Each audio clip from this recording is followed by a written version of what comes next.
역대하 29장 1절로 11절의 말씀입니다.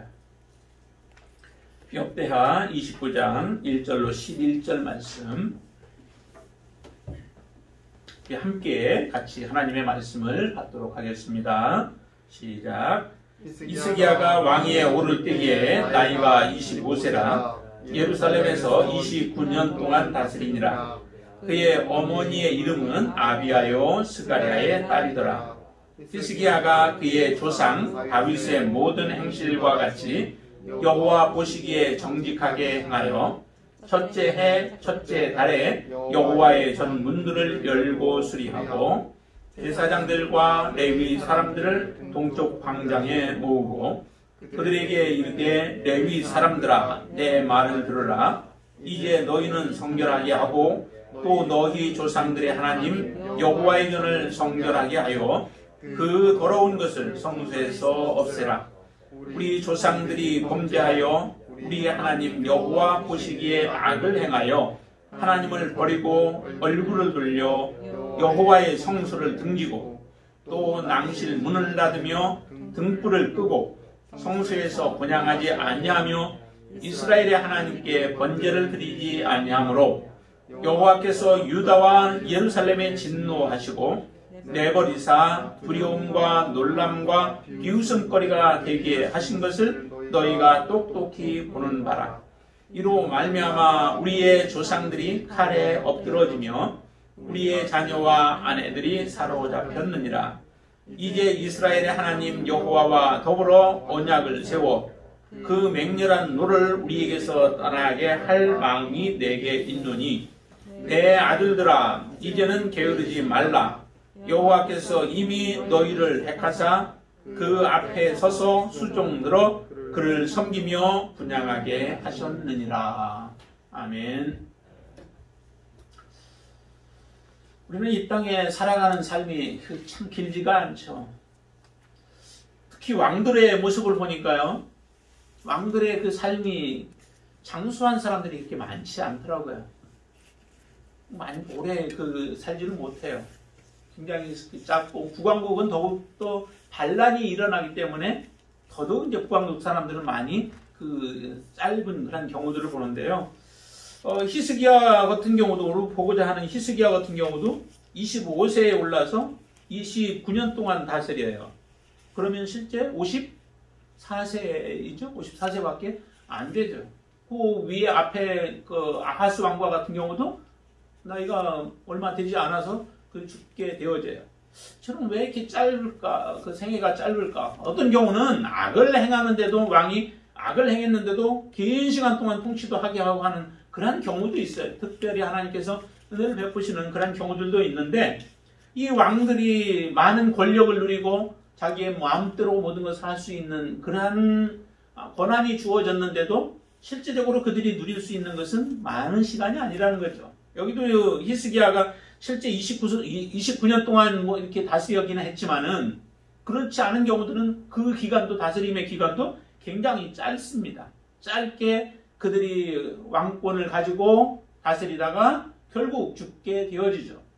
그러다 보니까 실제 우리의 삶이 길지가 않다는 거예요. 하나님이 우리에게 주신 그 시간의 날들을 우리가 잘 살아도 많아야 지금 100년 정도밖에 되지 못하는 그런 인생이라는 거죠. 근데 그렇게 짧은 생애를 살아가는 동안에 우리가 받은 은혜가 참 많은데, 받은 은혜를 갚으며 살지 못하고 저버리며 살아가는 경우들이 너무도 많다라고 하는 것들을 우리로 하여금 깨닫게 돼요. 그것은 바로 우리가 왜 이렇게 은혜에 보답하지 못하고 살아가는가? 그것은 교만 때문에 그런 거죠. 특별히 하나님 앞에서의 모습이 더욱더 그래요. 하나님이 우리에게 베푸신 은혜는 사실 우리가 평생 하나님 앞에 감사하며 또 하나님 앞에 기쁨으로 나아가며 하나님을 사모하며 살아가도 부족한 인생이죠. 그런데도 그 하나님이 베푸신 은혜를 금방 잃어버려요. 잃어버릴 수 없는 은혜인데도 우리는 그 은혜를 잃어버려요. 잃어버리고 거기에다가 하나님을 등지며 살아가게 되어지는 인생을 살죠. 거기에 뿌리는 어디에 있느냐? 교만이라고 하는 거예요. 교만은 하나님을 내 중심에서 하나님을 쫓아내버리고 내가 주인이 되어진 삶이 그게 교만인 거죠. 나중에 이 히스기야에게도 교만이 나타나요. 그 교만을 가만히 보면은 모든 하나님께서 행하신 일들에 대해서 하나님께 영광을 돌리지 않고 그것을 자기 자신에게로 영광을 돌리는 거예요. 그 교만이죠. 하나님이 그의 병을 낫게 해주셨고 하나님이 대적을 물리치게 해주셨다면은 당연히 자랑할 것은 하나님밖에 없어야 되죠. 그런데 하나님이 아니에요. 자기 자신, 내가 부유하게 되어진 지금 누리고 있는 이 모든 것들이 하나님께로부터 와서 내가 누린다라고 하면 좋은데 그런 고백이 없는 거죠. 자기가 지금 가지고 있는 모든 보물들을 창고를 열어서 사신으로 온 사람들에게 그것을 다 보여주게 되어졌는데 그 뿌리는 어디에 있었냐? 그의 교만에 있었다라고 하는 거죠. 하나님이 그 마음에서 떠나버려 있는 상태예요. 하나님이 그의 마음속에 없고 자기 자신, 내가 한 일들이 더욱더 커지기 때문에 그렇죠. 그러나 보답하는 사람, 은혜에 보답하며 살아가는 사람에게는 항상 감사함이 있죠. 그 감사함은 나 자신을 바라보지 않고 하나님을 바라보며 살아가는 사람들, 그 사람들에게는 이 감사가 끊임없이 있는 거예요. 여러분들 안에 그런 감사가 있는가? 우리가 지난주 이제 추수감사절을 지내왔지만은 그런 감사가 우리 안에 있는가? 감사가 있는 사람이 그 사람이 믿음의 사람이고 그 사람이 하나님을 사랑하는 사람이에요. 감사가 내 안에서 사라졌다. 그러면 지금 나는 하나님의 사람으로 살지 못하고 믿음의 사람이 아니에요. 하나님의 진노가 임할 수밖에 없는 사람들인 거죠. 그걸 빨리 우리는 회복해야 돼요. 계시록의 말씀들과 같이 우리는 빨리 하나님께서 지적해 주시고 하나님이 말씀하시는 것들을 들어야 된다는 거죠. 우리가 하나님 앞에 온전한 헌신을 드리지 못하는 이유가 어디에 있을까요? 그것은 감사함이 없기 때문에 그런 거죠. 감사함으로 하나님 앞에 나아가면요, 거리가 멀어도 멀은 게 문제가 되어지지 않아요. 문제가 생겨도 그 문제가 하나님과의 관계에 장애물로 등장하지 않아요.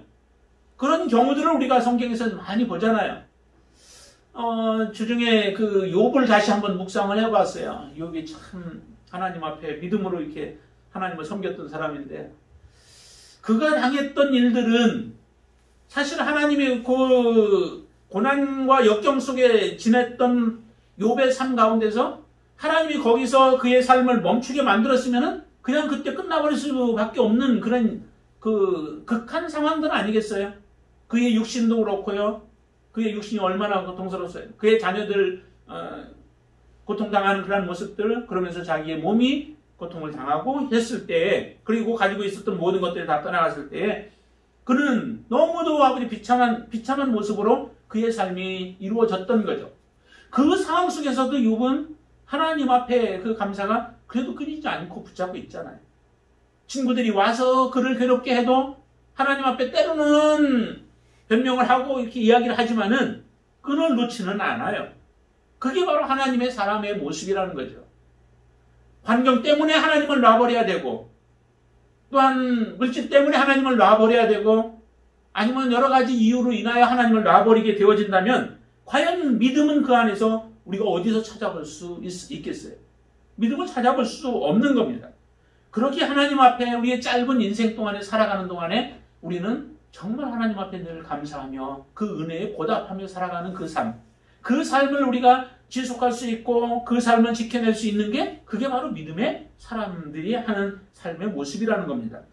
오늘 이 히스기야의 모습을 보면서요, 저는 참 그가 왕위에 그가 아버지가 행하는, 아하스가 행하는 그 모습을 보면서 그 아하스는 완전히 악을 행했던 왕 아니에요? 그것도 굉장히 그 하나님 앞에 악을 많이 행했어요. 그래서 우상을 섬기고, 또 보니까 성전 문을 닫아버리고 그 안에다가 다른 더러운 것들을 가득 채워놔버리고 제 기능을 하지 못하도록 만들어버린 왕이 이 아하스예요.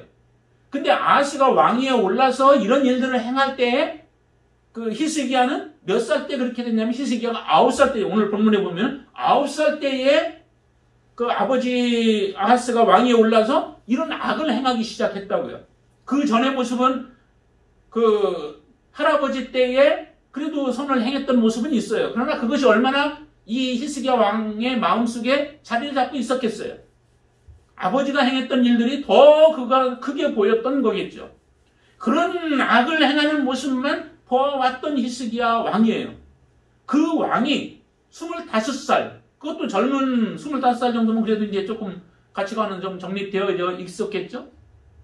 그때까지 계속 보았던 게 악을 행하며 지내왔던 것인데, 그런데 이 히스기야 왕이 되자마자 그가 했던 일이 참으로 대단한 일을 행하는 거죠. 그가 왕위에 올라서 바로 무엇을 해요? 그런 성전을 정결케 하는 일들을 행해요. 자, 한번 보세요. 그가 행했던 일들이, 자, 3절 말씀 보실까요? 3절 말씀. 첫째 해, 첫째 달에 여호와의 전 문들을 열고 수리하고 4절 제사장들과 레위 사람들을 동쪽 광장에 모으고, 그가 하는 말이 5절 같이 한번 읽습니다. 그들에게 이르되 레위 사람들아 내 말을 들으라. 이제 너희는 성결하게 하고 또 너희 조상들의 하나님 여호와의 전을 성결하게 하여 그 더러운 것을 성소에서 없애라 라고 말하죠. 그가 하나님 앞에 제사를 드리며 하나님을 섬기며 하나님 앞에 하나님의 사랑을 느끼면서 하나님을 섬겼던 그런 모습을 보아온 게 아니라 악한 모습들만 보았는데도 그의 속에서 이런 하나님을 향한 뜨거운 사랑의 모습이 보여지는 겁니다. 얼마나 아름다워요. 아버지의 그 행태를 보면서 그의 마음속에 많은 절망도 있지 않았을까요?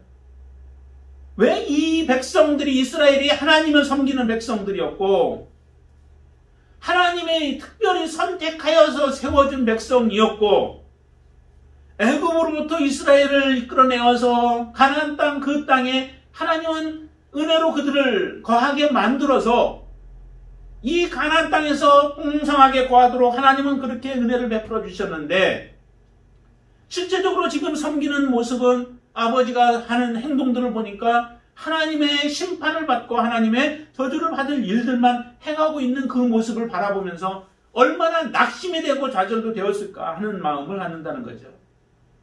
그렇죠. 정말 이런 모습을 보고 그가 행했던 일들은 실제적으로 몇 년이나 했어요. 아하스가 행했던 것은, 자, 28장 한번 보세요. 16년 동안 그가 행해요. 16년 동안 이스라엘을 다스려요. 이스라엘을 다스리는 16년 동안에 이스라엘은 완전히 하나님의 심판과 하나님의 저주 가운데 처해져 있었던 겁니다. 그 결과로 나타난 것이 어떤 모습이에요? 지금 그 히스기야가 이렇게 얘기하잖아요. 한번 보세요. 그 8절과 9절 말씀을 한번 보세요. 8절과 9절 말씀. 여호와께서 유다와 예루살렘에 진노하시고 내버리사 두려움과 놀람과 비웃음거리가 되게 하신 것을 너희가 똑똑히 보는 바라. 이로 말미암아 우리의 조상들이 칼에 엎드러지며 우리의 자녀와 아내들이 사로잡혔느니라 라고 얘기를 하잖아요. 이렇게 그 아버지가 행했던 일들로 인하여 하나님의 심판이 임하고 우리의 조상들, 그리고 우리의 자녀들, 우리의 부모들, 이들이 다 칼에 엎드러지며 사로잡혀가는 일들이 그 악을 행했던, 우상을 섬겼던 결과들로 나타난 것이다 라고 하는 거예요. 그런 일들을 직접 겪어야 했고 그것을 보아야 했던 사람의 입장에서는 그들의 마음에 많은 절망과 좌절이 올 수밖에 없었던 거죠. 그런 가운데서도 이 히스기야가 왕위에 오르자 제일 정말 잘한 것이 바로 일단 성전을 깨끗게 하는 일들이에요. 그래서 너희들은 성전을 정결케 하라라고 그렇게 명령하는 거죠. 제사장들과 레위인들, 제사장들은 제사를 집례해야 하는 일들을 감당하고 레위인들은 그 제사를 잘 하나님 앞에 드릴 수 있도록 모든 것을 준비하는 사람들이잖아요. 이들이 무너져 버리면은 결국에 모든 제사는, 하나님 앞에 드려지는 제사는 무너질 수밖에 없는 거예요. 그래서 그들을 향하여 정결케 하라라고 말씀합니다. 정결케 해야 할 부분이, 그래서 성전을 정결케 해야 되죠.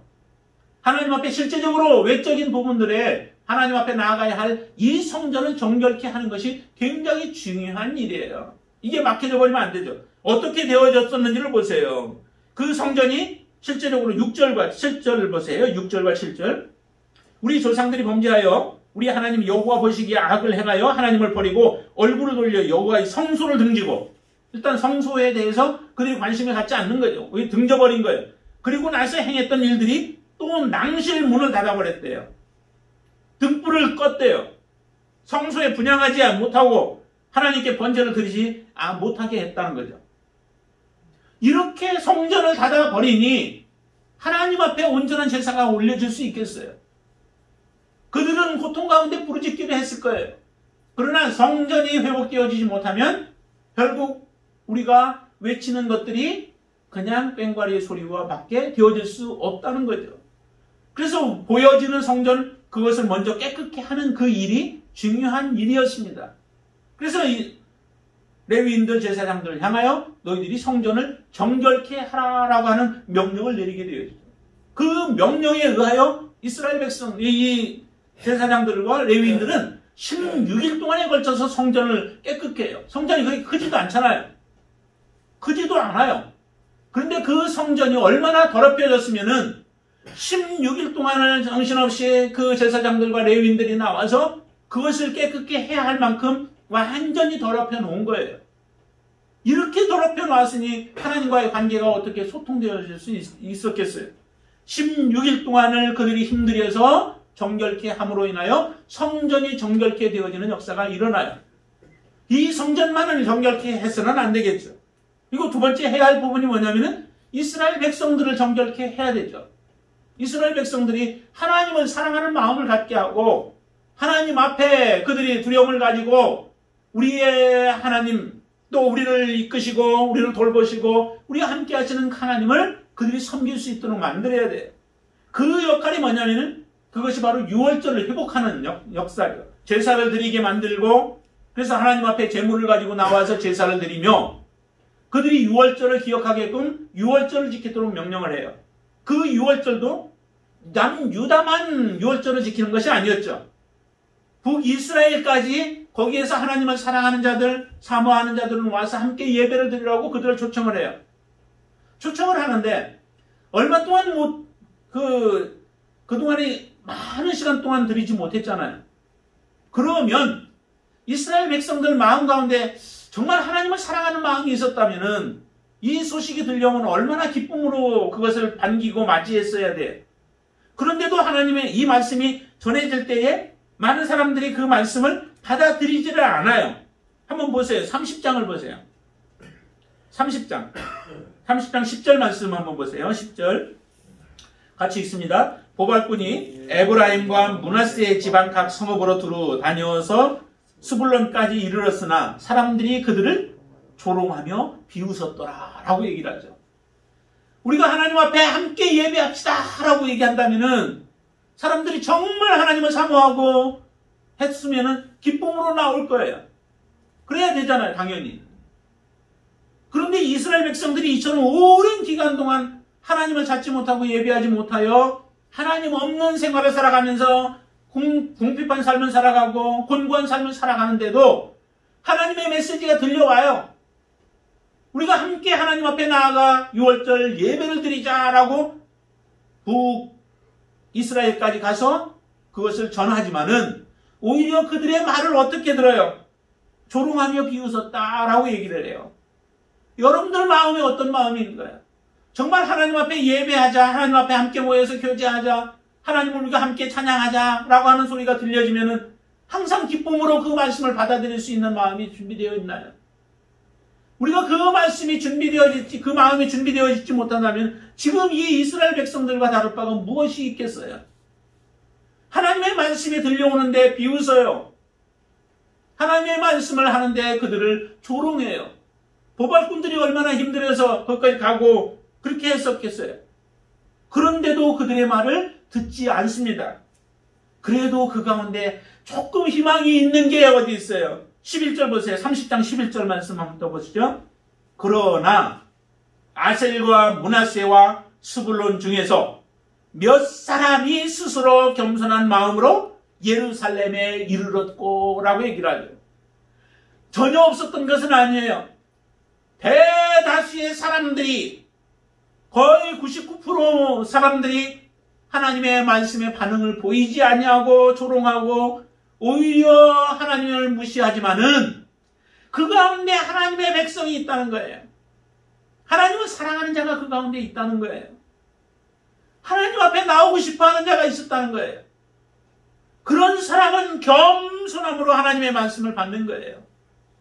거리가 얼마나 떨어져 있든, 다른 사람들이 어떤 행동을 취하고 있든, 다른 사람들이 우리가 하는 행동을 어떻게 보든 그것에 연연하지 아니하고 하나님 앞에 나오는 그 사람이 있다는 거예요.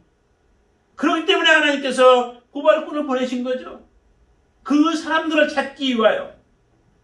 그래서 그 몇 사람들이, 겸손한 몇 사람들이 예루살렘에 이르렀고, 그들은 어떻게 했는지를 보세요. 12절 같이 한 번 더 읽습니다. 하나님의 손이 또한 유다 사람들을 감동시키사 그들에게 왕과 방백들이 여호와의 말씀대로 전한 명령을 한 마음으로 준행하셨더라 라고 얘기합니다. 함께 하나님을 예배할 수 있는 은혜 가운데 들어온 거예요. 청함을 받은 사람들이 참 많다고 얘기를 하죠.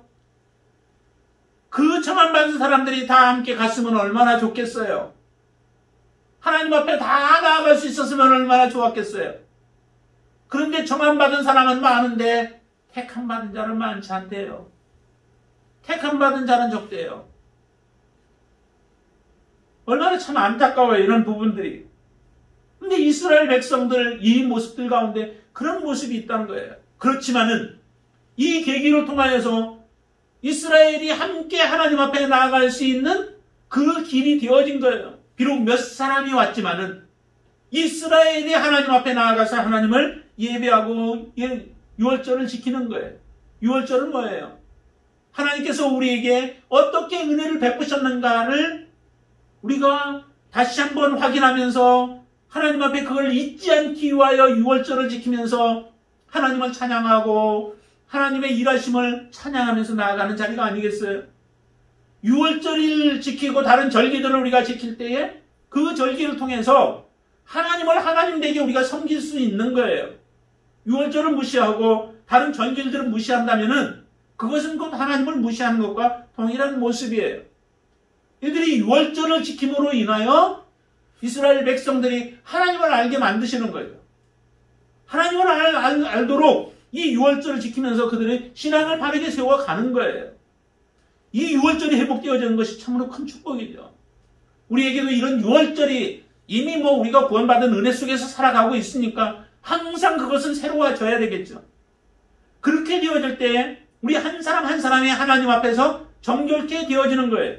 성전이, 눈에 보이는 성전이 거룩해 되어지고 이스라엘 백성들 그들이 다시 하나님 앞에 온전한 모습으로 바르게 서고 또한 그 안에 속해져 있는 한 사람 한 사람들이 하나님 앞에 이 믿음으로 바르게 서게 되어질 때에 하나님 앞에 드려지는 그 제사는 온전케 되어지는 거예요.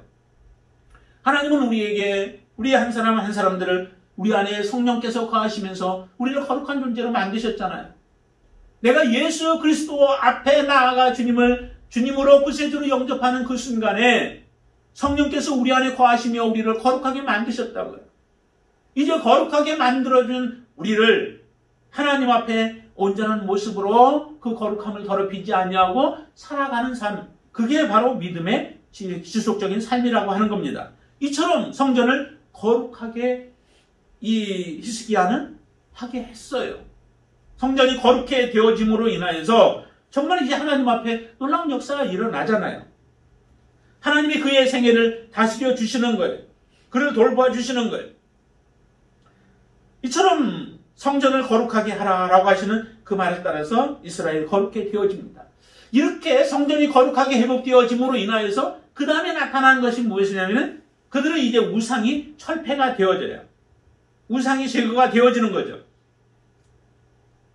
성전이 거룩해야 우리가 거룩한 마음으로 되어져야 더 이상 죄와 짝하지 아니하고 또한 다시 죄 가운데로 돌아가지 아니하고 하나님 앞에 거룩한 모습으로 살아갈 수 있게 되어지는 겁니다. 이스라엘 백성들이 자 이렇게 되고 나서 보니까 31장을 한번 보세요. 31장 1절 말씀 한번 보시죠. 같이 한번 읽습니다. 이 모든 일이 끝남에 거기에 있는 이스라엘 무리가 나가서 유다 여러 성읍에 이르러 주상들을 깨뜨리며 아세라 목샘들을 찍으며 유다와 베냐민과 에브라임과 므낫세 온 땅에서 산당들과 제단들을 제거하여 없애고 이스라엘 모든 자손이 각각 자기들의 본성 기업으로 돌아갔더라 라고 얘기를 해요. 여기도 유다만이 아니죠. 그러니까 6월절이 회복되어지면서 그러면서 이제 그 회복되어진 능력이 그 힘이 영향력이 어디 북이스라엘까지도 영향력이 미쳐진 겁니다. 그러자 그들은 바로 이 하나님의 말씀을 가지고 유다 성읍 그리고 가서 베냐민과 에브라임과 므낫세 온 땅에 그 있는 것들을 이렇게 제거하게 되어지는 그런 역사들이 일어나죠. 이 히스기야 왕 때 사실은 얼마 안 있어서 이제 히스기야 왕 때 이스라엘 백성 북이스라엘이 멸망케 되어져요. 그 호세아 왕이었었죠. 그 당시에. 그런데 그 북왕국이 무너지게 되어져요. 그 북왕국이 무너지는 그 모습들은 하나님이 없기 때문에 하나님을 떠나버렸기 때문에 그들이 무너지게 되어진 거죠. 그러기에 이 히스기야 왕이 몰라도 그런 이미 이제 히스기야 왕은 왕이 오르면서부터 시작을 해서 하나님 앞에 섰지만은 히스기야 왕이 행했던 일은 정말 전무후무한 그 일들이에요. 전에부터 산당이라고 하는 것이 계속 있었잖아요. 그것은 솔로몬 왕 때부터 왕 때 몰라도 그게 조금 더 번성케 되어졌었죠. 그 전에 이스라엘 백성들이 사실은 가나안 땅에 들어가기 전에 산당은 있었던 거예요. 있었지만은 그 산당까지 완전히 다 회파해야 함에도 불구하고 이스라엘 백성들이 그것을 하지 못했던 것들이죠. 왜냐하면 이스라엘 백성이 완전히 다 정복한 게 아니라 정복하지 아니한 족속들도 있었고 또 정복하지 못한 족속들도 사실은 있었어요. 그들이 남아서 그들이 섬기던 그런 신앙 우상 숭배들 이런 것들이 이스라엘 백성들에게 들어왔던 것이 이 산당이에요. 근데 그 산당은 사실은 계속 끈질기게 이스라엘 백성들을 괴롭게 했던 것이 이 산당이었었죠. 많은 왕들이 산당을 없애려고 했어도 결국 없어지지 않냐고 다시 부활하고 하는 이런 일들이 있었어요. 그래서 대부분의 왕들이 선한 왕들 가운데 유다에 몇 분이 계시지만 그 사람들에게도 그 따라 붙는 것이 뭐냐면 이렇게 개혁을 하고 종교 개혁은 했으나 산당은 없애지 아니했다라고 하는 말들이 계속해서 지속적으로 나와요. 그것은 그만큼 이 산당이라고 하는 것이 제거하기가 어려웠던 일들이었던 거죠. 제거하기 어려웠던 일들 중에서 원인을 든다면은 사실은 그거는 그 지방이 흩어져 있었고 예루살렘에만 딱 있었던 게 아니라 흩어져 있었고 곳곳에 자기들의 편의에 따라서 주변에 많은 이런 산당들이 있었기 때문에 그것을 제거하기가 어려웠던 거예요. 그리고 산당이 세워지면은 그것과 연관되어진 그 이권이 서로 개입되어지는 경우들이 많이 있게 되어지죠. 북왕국 같은 경우는 특별히 이런 산당을 만들어 놓으면서 거기에다가 제사장들을 자기가 원하는 자들을 세워놔버린 거예요. 그러면서 그 제사장직을 행하면서 그들은 먹고 사는 일들을 행했던 거죠. 그러다 보니까 산당을 없애려고 해도 많은 반발에 부딪히는 그런 경우들이 생겼기 때문에 사실은 없애기 힘들었던 거예요. 그러나 그 산당을 지금 히스기야 왕 때는 제거해 버린 거예요. 그러니 이렇게 그 우상들을 타파해버리고 제거함으로 인하여 이스라엘을 온전히 정결케 하는 그런 일들을 행하게 되어지는 거죠. 그리고 또 하나 해야 할 일이 하나가 있었는데 그것은 뭐냐면은 이 성전을 지속적으로 거룩하게 만들려면은 필요했던 게 뭐냐면은 제사장들과 레위인들을 바르게 세우는 일들이에요. 제사장과 레위인들이 제 역할을 감당하게 하는 일들이라는 거죠. 그 일을 감당하게 하려면은 바로 그 제사장들과 레위인들을 깨우는 일들이었어요. 그래서 이 히스기야는 이렇게 얘기를 하죠. 11절 말씀 한번 보실까요? 10절과 11절 한번 보겠습니다. 10절, 11절 같이 읽습니다. 이제 이스라엘 하나님 여호와와 더불어 언약을 세워 그 맹렬한 노를 우리에게서 떠나게 할 마음이 내게 있느니 내 아들들아 이제는 게으르지 말라. 여호와께서 이미 너희를 택하사 그 앞에 서서 수종들어 그를 섬기며 분양하게 하셨느니라. 제사장과 레위인을 선택하신 이유가 어디에 있습니까? 그 이유는 바로 하나님 앞에 이 정결한 제사를 온전하게 드리게 하기 위하여 택함 받은 자들이에요. 하나님의 택함 받아서 너희들이 이 역할을 충성스럽게 감당해야 이스라엘이 하나님 앞에 온전한 모습으로 서게 되어진다는 겁니다. 그런데 이 제사장과 레위인들이 점점 그 맡겨진 사역에서 떠나버려요. 그 이유는 이스라엘 백성들이 이제 그 11조로 드리지 아니하는 문제들이 같이 병행이 되어지죠. 먹을 것이 없으니까 그들은 어떻게 먹고 살기 위해서 다시 들러 나가고 자기의 토전으로 나아가는 이런 일들이 생겨지게 되어진 거죠. 이것을 바로잡지 못하면 결과적으로 다시 정결케 되어지는 이 성전이 정결케 되어진 것은 다시 더럽혀질 수밖에 없는 거예요. 아무리 그곳에서 우상을 끄집어내다가 정결케 만들어 놨어도 그와 같은 모습이 되어지죠. 우리가 다시 죄로 돌아갈 수 있는 가능성도 있는 거예요. 우리 안에 항상 정결하게 성령께서 인도해 주시는 대로 우리가 살아가지 않는다면 우리는 다시 곧바로 세상으로 돌아갈 수밖에 없어요. 하나님의 말씀을 우리에게 주신 것도 사실은 우리는 하나님 없이 성령 없이 예수님의 도우심이 없이는 우리가 이 땅에서 하나님의 말씀대로 순종하며 살아갈 수 없는 존재임을 우리에게 바르게 가르쳐주고 계시죠. 그와 마찬가지로 여기도 보니까 그래서 이스라엘 백성들을 바르게 하나님 앞에 지속적으로 서 있게 하려면은 이 레위인들과 제사장들을 성전에서 계속 머물면서 그들에게 하나님의 말씀을 연구하고 그러면서 제사의 직분들을 감당하게 하는 일들이에요. 그 일을 위해서 이스라엘 백성들에게 명령하는 거죠. 너희들은 바로 11조를 하나님 앞에 드리라라고 하는 거예요. 그 명령에 이스라엘 백성들은 기쁨으로 그 역할들을 감당하고 많은 예물을 하나님 앞에 드려요. 그것이 보니까 너무도 많은 것들을 이스라엘 백성들이 바치게 되어지죠. 그거를 관리하는 사람까지도 세워야 할 정도로 다시 이제 성전의 기능들이 회복이 되어진 겁니다. 이렇게 회복되어져서 이스라엘 백성들이 하나님을 잘 섬기는 그러한 시대가 바로 이 히스기야 왕 때 이르게 해주신 거예요. 이런 하나님의 축복을 받을 수 있도록 한 게 한 사람, 바로 히스기야라고 하는 한 사람이 하나님 앞에 온전한 모습으로 서자 이런 역사가, 나라가 회복되어지는 역사가 일어났습니다. 한 사람이 작은 것 같으나 한 사람이 결코 작지 않죠. 하나님 앞에 깨어있는 자, 하나님 앞에 믿음으로 서 있는 자, 하나님을 사랑하는 자가 하나님을 의지하여 일들을 행할 때에 이런 놀라운 역사가 일어나게 되어집니다. 여러분들이 바로 이런 한 사람이 되어지게 되기를 주님의 이름으로 축복을 드립니다. 정말 하나님 앞에 우리가 깨어나면은 이런 일을 해요. 한 사람이 잘못되어지면 또 정말 타락으로 들어가지만은 그러나 하나님께 붙잡혀 살아가는 한 사람이 있다면 바로 우리 공동체도 하나님 앞에 그렇게 붙들려 살아가는 한 사람이 우리에게 있을 때에 이 공동체는 겉으로 보기에 연약해 보일지라도 하나님의 손에 붙들려 하나님의 뜻을 이루며 하나님의 영광을 드러내고 하나님의 임재가 끊이지 아니하고 그곳에 역사하시는 그런 하나님의 공동체가 되어질 줄로 믿습니다. 그런 한 사람이 되기를 주님의 이름으로 축원을 드립니다. 아멘. 기도하겠습니다. 한 사람, 하나님 앞에 온전한 예배자를 찾으시는 아버지 하나님, 그 한 사람으로 하나님은 공동체를 회복하고 나라를 회복하는 귀한 일에 쓰이게 만드셨는 것을 오늘 이 히스기야를 통하여 저희들이 보게 해주시니 감사합니다. 하나님의 손에 붙잡힌 한 사람 히스기야를 통하여 나라를 회복하셨다면 오늘 우리도 그 한 사람이 되어지기를 원합니다.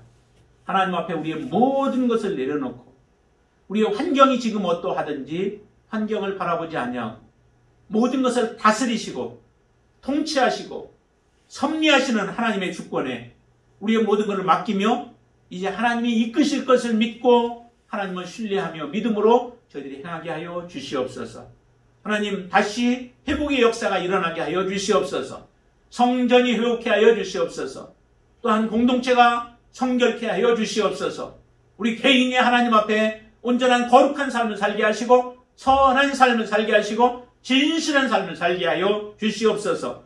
그런 자를 통하여 일하시기를 원하시는 하나님 앞에 하나님과 함께 일할 수 있는 믿음의 귀한 지체들 되어지도록 역사해 주시옵소서. 예수님의 이름으로 간절히 기도드리옵나이다. 아멘.